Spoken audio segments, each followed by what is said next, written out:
विक्रम बेताल की कहानी। सबसे अधिक कोमल कौन? बेताल का उड़कर पेड़ पर लौटने और राजा विक्रम का उसे दोबारा पकड़ने का सिलसिला जारी रहता है। इस बार राजा विक्रमादित्य बेताल को फिर से पेड़ से उतार कर ले जाते हैं। रास्ते में बेताल राजा से कहता है, मार्ग बहुत बड़ा है, चलो मैं तुम्हें एक और कहानी सुनाता हूँ, इसे तुम ध्यान से सुनना। बेताल बताता है। एक समय की बात है, गौड़ नाम के देश में गुणशेखर राजा का राज हुआ करता था। राजा इतना बलवान था कि उसकी चर्चा दूर दूर के राज्यों तक फैली हुई थी। उस राजा की 3 सुंदर बेटियां थीं। तीनों इतनी कोमल थी कि राजा को अक्सर उनकी चिंता लगी रहती थी। राजा की सबसे बड़ी बेटी इतनी कोमल थी कि चांद के प्रकाश से ही उसके शरीर पर छाले पड़ जाते थे।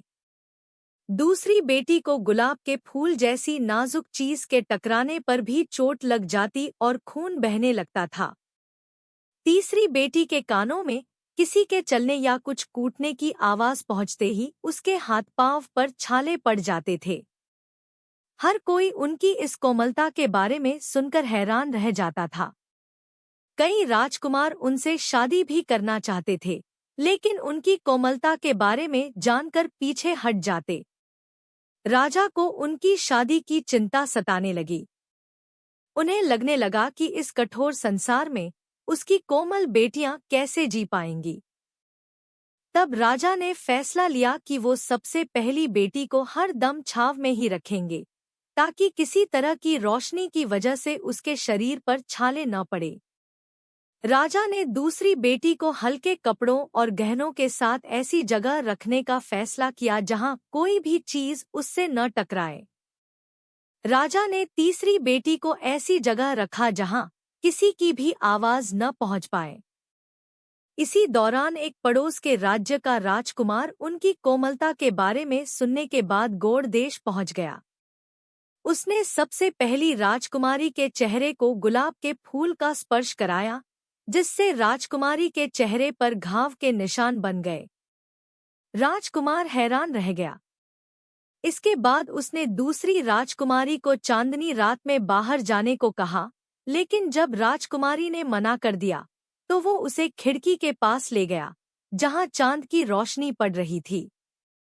चांद की रोशनी राजकुमारी पर पड़ते ही उसके शरीर पर छाले पड़ गए।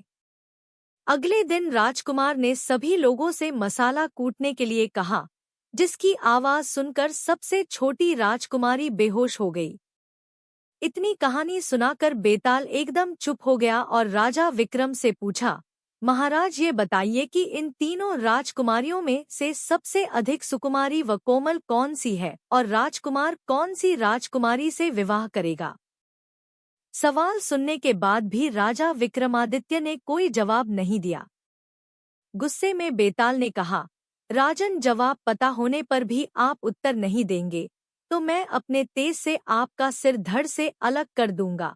इतना सुनने के कुछ देर बाद राजा बोले, तीसरी राजकुमारी सबसे अधिक सुकुमारी है, क्योंकि बिना कुछ किए ही उसके हाथ पैर पर छाले पड़ रहे थे और वो बेहोश हो रही थी। वो सिर्फ तन से नहीं, मन से भी कोमल है। इसी वजह से राजकुमार सबसे छोटी राजकुमारी से शादी करेगा। जवाब मिलते ही बेताल राजा विक्रम की पीठ से उड़कर फिर से पेड़ पर जाकर लटक जाता है और राजा उसके पीछे पीछे जंगल की ओर भागते हैं।